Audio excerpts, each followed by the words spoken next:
Hello বন্ধুরা, welcome back to প্রয়াস স্টেপটুকু YouTube চ্যানেলে। আজকে মিললে আমরা ডিসকাশন করবো হচ্ছে কলকাতা পুলিশের হচ্ছে প্রিভিয়াস ইয়ারে কিছু কোশ্চেন, 10টা কোশ্চেন এখানে আমি ডিসকাশন করবো। কোশ্চেনগুলো তোমাদের আপকামিং এক্সামের জন্য খুব হেল্পফুল হবে। তো যারা মিললে আমার সাথে প্র্যাকটিস করবে, তোমরা যখনই মিললে এই কোশ্চেনগুলো দেখবে তোমরা ভিডিওটা পজ করে মিললে আমার সাথে প্র্যাকটিস করতে পারো। আর তারপরে কার কত স্কোর হলো তোমরা এটা আমাকে হচ্ছে কমেন্ট সেকশনে মিললে জানিয়ে দিতে পারো। আর যারা মিললে হচ্ছে ম্যাথ বেসলি যাদের প্রবলেম হয়, তোমরা আমার সাথে শুধু প্যারালালিভাবে প্র্যাকটিস করার চেষ্টা করো। কী কী অ্যাপ্রোচ হয়ে মিলে ম্যাথগুলো সলভ করছি, তোমরা এভাবেই আমার সাথে প্যারালালি প্র্যাকটিস করো। তোমরা এখান থেকে ম্যাথ প্রপারভাবে শিখে যাবে। তো ফার্স্ট কোশ্চেন দেখো আমাদের কী বলেছে, একটি আয়তকার মাঠের দৈর্ঘ্য আমাদের বলেছে প্রস্থের হচ্ছে দ্বিগুণ, মাঠটির হচ্ছে ক্ষেত্রফল 338 বর্গমিটার হলে পরিসীমা কত। তাহলে আমরা একটা আয়তকার হচ্ছে মাঠের যদি আমরা দৈর্ঘ্যটা যদি প্রস্থ যদি আমরা ধরে নিই হচ্ছে এক্স, তাহলে দৈর্ঘ্যটা আমরা বলতে পারি 2x, কারণ হচ্ছে দৈর্ঘ্যটা হচ্ছে প্রস্থের দ্বিগুণ বলেছে।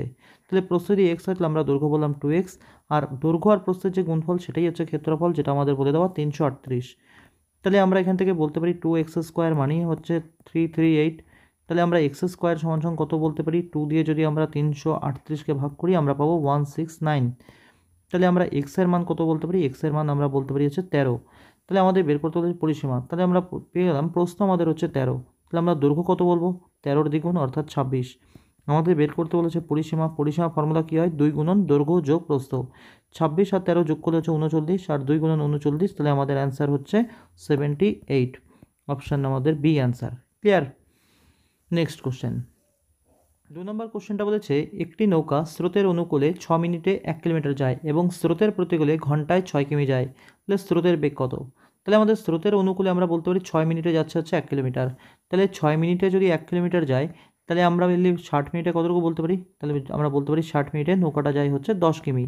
অর্থাৎ আমরা বলতে পারি তাহলে স্রোতের অনুকূলে যেটা আমাদের গতিবেগ x+y সেটা আমাদের হচ্ছে 10।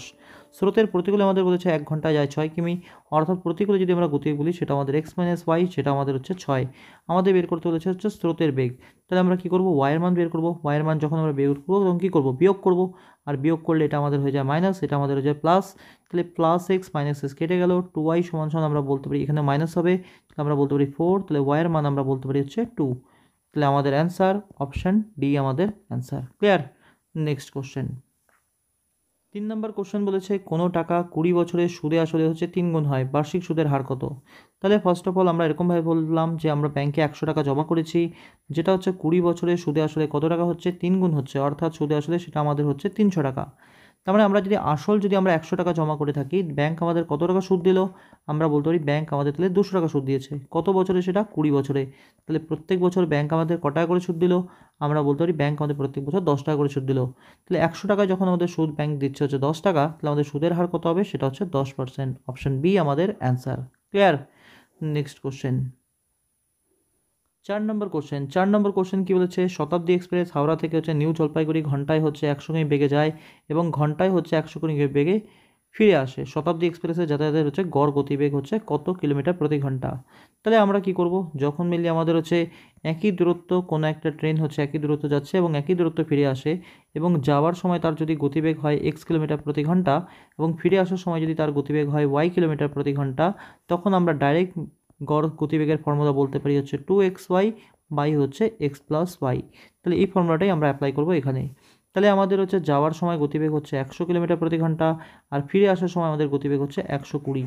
আর এখানে আমরা লিখব 2 দিয়ে গুণ, নিচে আমরা করব কি 100 প্লাস হচ্ছে 120, বাস এটুকু আমাদের ক্যালকুলেশন। তাহলে 2 গুণন হচ্ছে 100 গুণন হচ্ছে 120, আর নিচে আমরা পাচ্ছি 220। এখান থেকে 0 0 কাটা, 2 দিয়ে হচ্ছে 22 কাটলে 11, অর্থাৎ আমরা বলতে পারি হচ্ছে 1200 বাই হচ্ছে 11। তাহলে আমরা এখান থেকে কোনটা পাবো অপশান, তাহলে এখান থেকে আমরা যদি বলি 120-র মধ্যে আমরা দিচ্ছি হচ্ছে যদি 10 বার দিই, তাহলে আমরা বলতে পারি হচ্ছে 110। তাহলে এখান থেকে আমরা অপশান দিয়ে একটু দেখি, তাহলে আমরা পাবো হচ্ছে অপশান বি 109 সমস্ত হচ্ছে 1/11। অপশান বি আমাদের অ্যান্সার হবে। আর এখান থেকে আমাদের কিছু করার প্রয়োজন নেই, কারণ 120-র মধ্যে যদি আমরা 11 বার দিই 10 বারই যাবে, আর এখানে আমরা অপশানে একটাই পাচ্ছি 109। তাহলে অপশান বি আমাদের হবে অ্যান্সার। ক্লিয়ার। নেক্সট কোশ্চেন, 5 নম্বর কোশ্চেন কী বলেছে দেখো, এক ব্যক্তি বার্ষিক হচ্ছে 12.5 12 সমস্ত 1/2% সরল সুদের হারে কিছু টাকা ধার করে একটি মোটর সাইকেল ক্রয় করেন। 4 বছর পর সুদ হিসাবে ব্যাংকে তিনি হচ্ছে 1250 টাকা জমা দেন। ওই ব্যক্তি হচ্ছে কত টাকা ধার করেছিলেন। তাহলে যেখানে আমাদের সুদের হার হচ্ছে 12 সমস্ত 1/2%, অর্থাৎ আমরা এটাও বলতে পারি 12.5% আমাদের হচ্ছে সুদের হার। আমাদের কি বলেছে, ধার করে মেনলি একটি মোটরসাইকেল ক্রয় করেন, 4 বছর পর হচ্ছে ব্যাংকে তিনি হচ্ছে 1250 টাকা হচ্ছে জমা দেন। ওই ব্যক্তি কত টাকা হচ্ছে ধার করেছিলেন? তাহলে যদি আমাদের 12 আমরা যদি ধরে নিই যে আমরা 100 টাকা মিলিয়ে হচ্ছে ধার করেছিলাম, আমাদের প্রত্যেক বছর ব্যাংকে হচ্ছে সুদ দিতে হবে 12.50 টাকা করে। তাহলে 4 বছরে আমরা কত টাকা সুদ দেবো? 12.50কে আমরা 4 দিয়ে গুণ করব। এটা যদি আমরা 4 দিয়ে গুণ করি আমরা পাবো হচ্ছে 50 টাকা। অর্থাৎ আমরা বলতে পারি এই 1250 টাকা যেটা, সেটাই আমাদের হচ্ছে সুদ এখানে 50 টাকাটা, অর্থাৎ 50 টাকা সমান 1250 আমরা বলতে পারি। তাহলে আমাদের বলেছে ওই ব্যক্তি হচ্ছে কত টাকা ধার করেছিল, ব্যক্তি ধার করেছিল কত টাকা? 100 টাকা। তাহলে আমরা 100 টাকা সমান কত বলবো? জাস্ট এটাকে আমরা 2 দিয়ে গুণ করে দেবো। 1250কে 2 দিয়ে গুণ করলে কত পাবো আমরা? 2500 টাকা। তাহলে আমাদের অ্যান্সার অপশান এ আমাদের অ্যান্সার। ক্লিয়ার? Next question. 6 নম্বর কোশ্চেন বলেছে 45 মিটার বাহুবিশিষ্ট একটি বর্গক্ষেত্রের চারিদিকে দুবার হচ্ছে পরিক্রমা করতে এক ব্যক্তির কত সেকেন্ড সময় লাগবে যদি তার গতিবেগ 9 কিলোমিটার প্রতি ঘন্টা হয়? তাহলে আমাদের এখানে বলেছে আমাদের যেটা হচ্ছে যদি বলি একটা হচ্ছে আমাদের হচ্ছে বর্গক্ষেত্র আছে, বর্গক্ষেত্রে বাহুর দৈর্ঘ্য আমাদের বলা আছে 45 মিটার।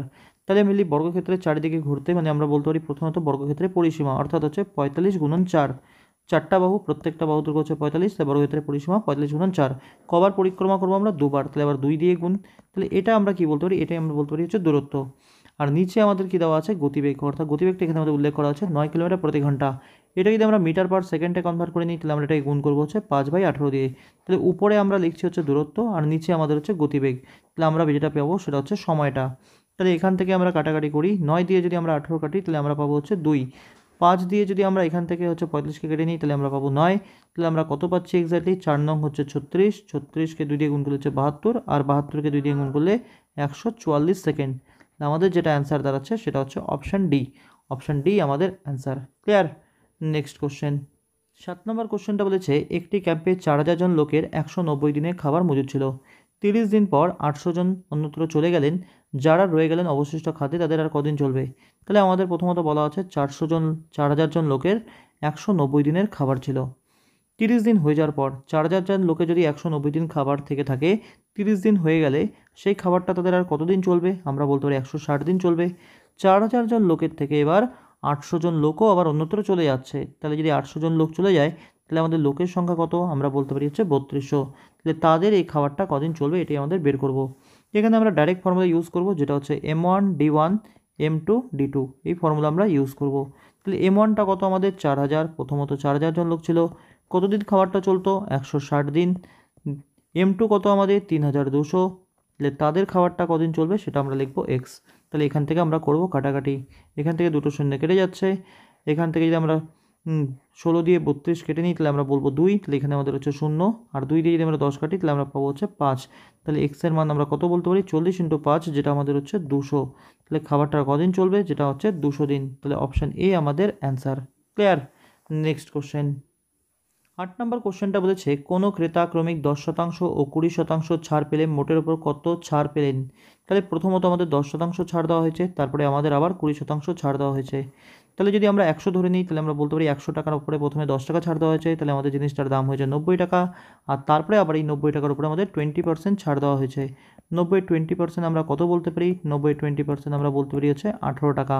তাহলে 90 টাকা যদি আমরা 18 টাকা মাইনাস করে নিই তাহলে আমাদের যে জিনিসটার দাম হবে সেটা হচ্ছে 72 টাকা।